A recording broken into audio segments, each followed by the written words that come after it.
Bethany Hospital Outreach Nongpoh marked World Blood Donor Day today with a special event held in the hospital premises.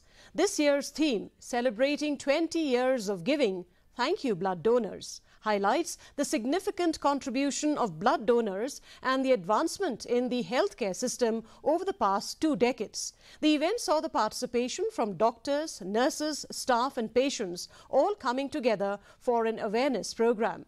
To mark the World Blood Donors Day, the Jawai Civil Hospital Blood Centre, Panaliar, held a special event at the conference hall of the centre today.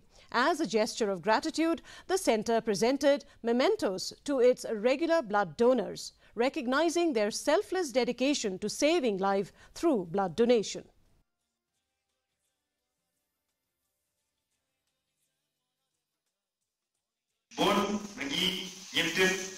English Hospital, Hampur kita syak smartphone, kilau lada isnam, itu beri kesenam jenu, regal ais ini.